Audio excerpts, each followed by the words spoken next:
Continuing with the Paranormal Activity franchise, let's go over Part 3, which came out 1 year after Part 2. So this is what, 2009, 10, 11? So this is 2011, and this one has two directors, Henry Joost and Ariel Schulman. And this is written by Christopher Landon, who will go on to direct Part 5. And write that one also. So, just so you know, I've been watching the theatrical versions. I've never seen these unrated versions. I know I have them on here, but I just want to watch these movies the way they were meant to be watched the first time around, when they came out to theaters.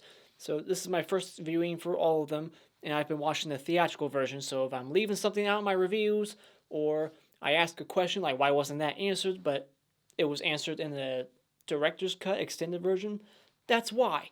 I don't know all that stuff. I haven't looked at the deleted scenes, so I watched the theatrical version for this one as well, and this one is a prequel to the other two, and a prequel to a prequel also, because Part 2 is a prequel also. So this is a prequel to a prequel. I've never seen that before in any franchise. I can't name one. Can you?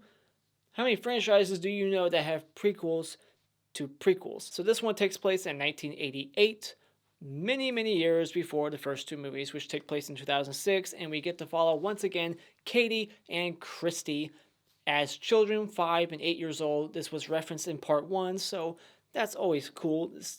They take little lines from the first two movies and they say, let's make a movie based off of that information.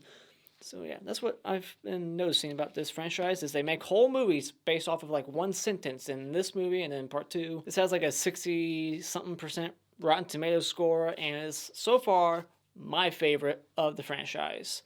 Will 4, 5, and 6 be better? I'll let you know when I get to that review. But as of now, Part 3 is the best in my opinion. This broke records opening night in 2011. And let's go into why this movie is better than the first two in this week's Horror Franchise Wednesday.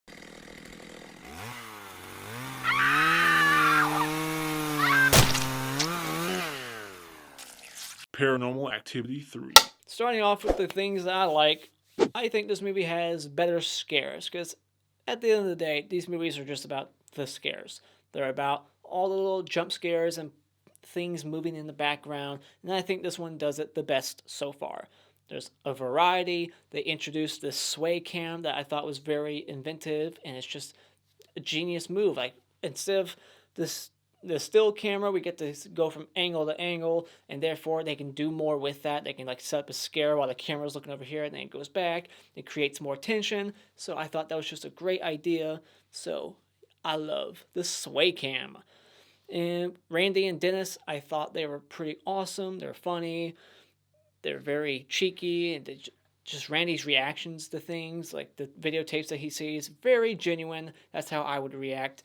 And when they're playing Bloody Mary, great scene. I think it's a better family in this one. I wasn't too crazy about the family in Part 2. Not that they're terrible or anything. I just wasn't into them. They just seemed kind of bland. I don't know. But this family, I dug them a lot more. You got 2 children and a wife and a husband. And the wife is gorgeous. I haven't seen a single ugly lady in this franchise. Everybody is beautiful.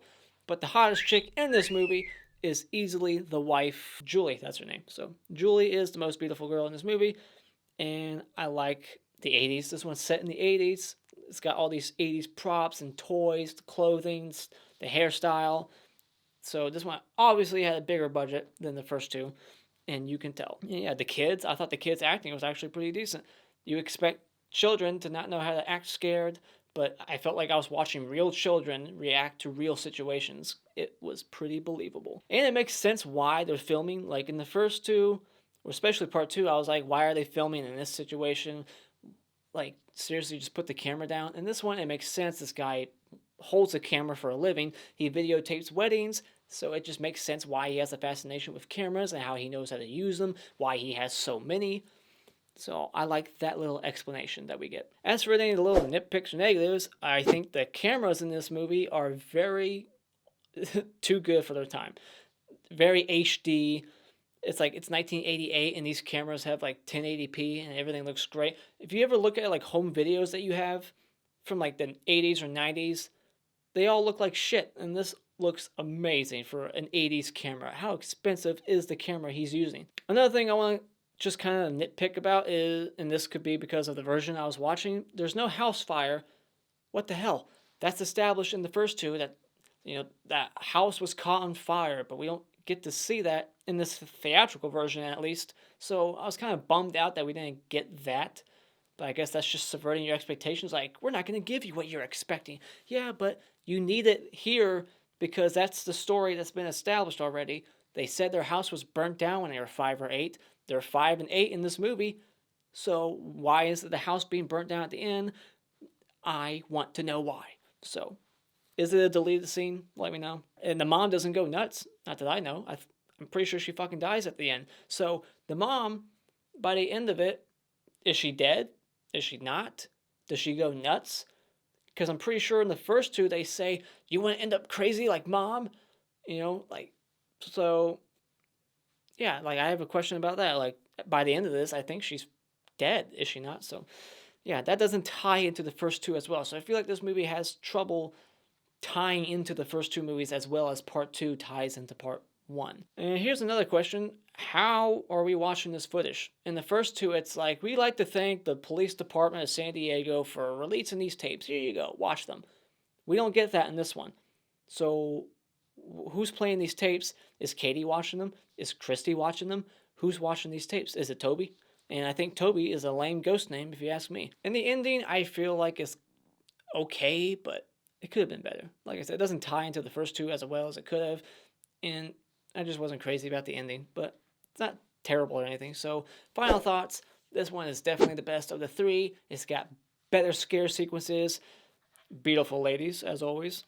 And I thought the characters were just much better. And the 80s atmosphere was also a plus. I like that in the movie.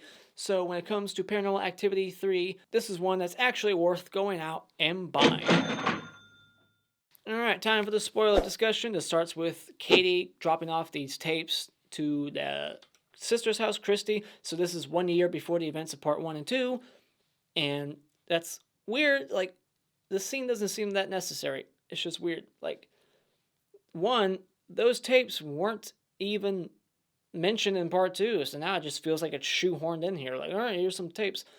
It's like, this movie could have just started in 1988, and nobody would have questioned anything. So yeah, like, that didn't make sense, because in part 2, when their house is ransacked a year later, now those tapes were missing. That was stolen, but they don't say that in part 2. They just said a necklace was missing or something. Or they didn't take anything. Now, apparently they did. So, which one is it? See, it's kind of like breaking continuity a little bit, which pisses me off. So, this is before Hunter was born. We see Kristi pregnant. There's cast continuity. We get to see Kristi and Katie back in here. So, I like that. Then it flashes back all the way to 1988, and I love that we get to see the origin of that picture, the day it was taken, the picture that's burnt in the attic, and then that was brought back into part 2 before it was burnt.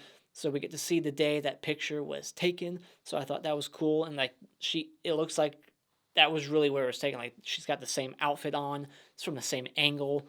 So I just love that attention to detail. Kristi talks to the ghost, Toby. And this is why I don't want to have children. They always talk to ghosts in movies. And it's creepy as hell. So never having children. If I ever have a child, I just know with my luck, the little bastard's going to be talking to a ghost named Toby. And that's when they're going up for adoption. I like that finally someone's trying to film themselves having sex with this camera. They're always filming other random shit. Now they're filming themselves doing it. Unfortunately, we don't get to see much. They're like, in the way they're like doing, like going about their foreplay, it looks like they're having sex for the first time, because I'm guessing they're nervous because they're on camera now. Then the wife pranks the husband. She's got this creepy ass mask and she's in the closet making noises, and we think it's, a Paranormal Activity, but it's not. So once again, 3 movies in a row, there's a fake out scare. The first one was the spider, then a turd in the toilet, and now the wife wearing a mask in the closet. And then we see the batshit crazy grandma who's trying to talk her daughter into having a son, because we know why. After part 2, they got to take the firstborn son. So, well, why didn't the grandma have a son? If she's so crazy about it, why didn't she have a son? And then, yeah, I got a lot of questions. And then we get the hot babysitter who comes over, and honestly, my favorite scene in the movie, because she's downstairs and the sway cam is going left to right, and then you see a ghost like the sheet like Bob in Halloween, except it's not Bob, it's Michael Myers. But there's just a sheet, and all of a sudden it just falls to the ground like there was nothing underneath. That's pretty fucking creepy.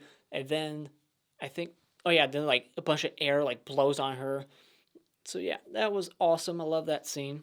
Best scene in the movie. And then Kristi stalks parents just like Katie.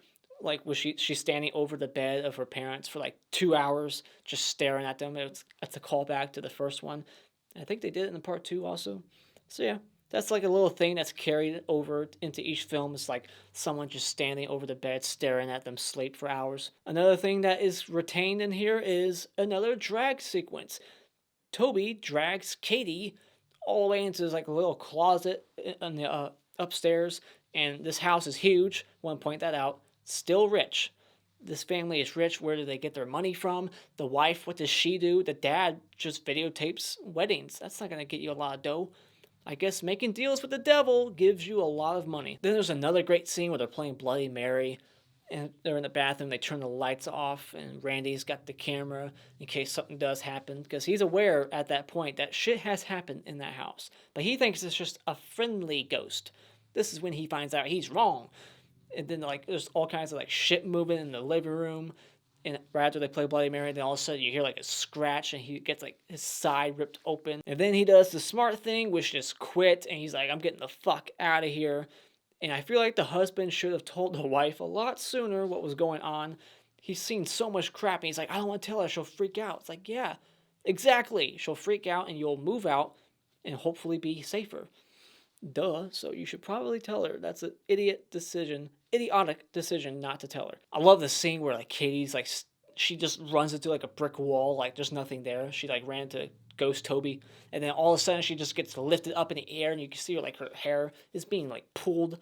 That was some awesome shit right there. That was just creepy as hell. That was the moment in the movie where I was like, oh fuck, this is getting intense. This is why this is my favorite so far. And then we find this weird symbol upstairs that was painted there. Who painted it there? Was it the grandma who painted it there? She probably did after that conversation, like, why aren't you gonna have a son? All right, fine, I'll brainwash you. I'll put a fucking curse on your house. Maybe it was the grandma. That's my theory. And then we get another kitchen scare, like in the second movie where all the cabinets were open. They just like flew open. And this one, she leaves the kitchen, comes back, everything's missing, and you don't see, like, where do they go? And all of a sudden, they all just fall from the ceiling, crash into the floor. And that's when they finally get the fuck out of there. They're like, we're going to grandma's house. That's the last place you want to go, because grandma is crazy. And the reason why the daughter's unaware of this is because she's a part of this witch cult thing where they can brainwash you and erase memories. So that's why they don't know. And that's why Katie and Kristi in part 1 and 2, they're unaware of what the hell happened when they were kids. They just know that some stuff happened and mom went crazy. But like I said, at the end of this movie, mom doesn't go crazy. I think she's dead. She gets thrown down the stairs. You see her like levitating above the floor, and all of a sudden she gets thrown down the stairs, and that's the end of it. And then the house isn't on fire, so what the fuck's up with that? But yeah, that's just an eerie scene when you see Dennis with the camera. He's like walking around the house. You see like the grandma stalking in the background, and he sees like this witch cult outside or like around a bonfire, and they start like walking towards him. That is some crazy ass shit that I would probably shit my pants. And then he gets the daughter, they hide in the closet, and then he gets out. He's trying to like escape with the kids and save them, but all of a sudden Katie's possessed. Did the grandma get her possessed? I don't know, but she's got the weird face that you see in part 1 and in part 2 with Kristi. But he gets thrown once again. That's another thing that's retained. Somebody getting thrown across the room. And then the grandma walks in, stares at Dennis on the floor, and all of a sudden he gets bent backwards real quick. And the sound design, oh!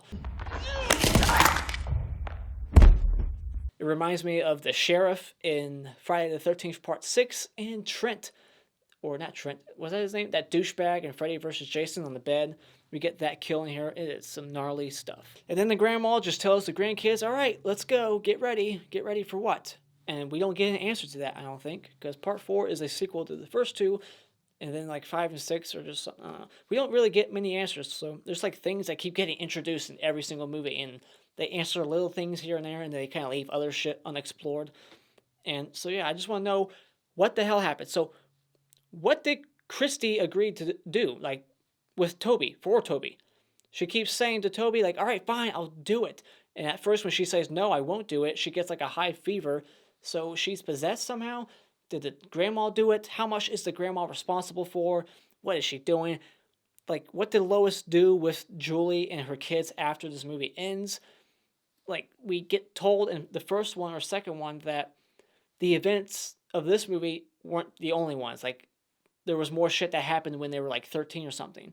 So it's a cult that brainwashes their kids into having boys because they need a man for some reason to kill.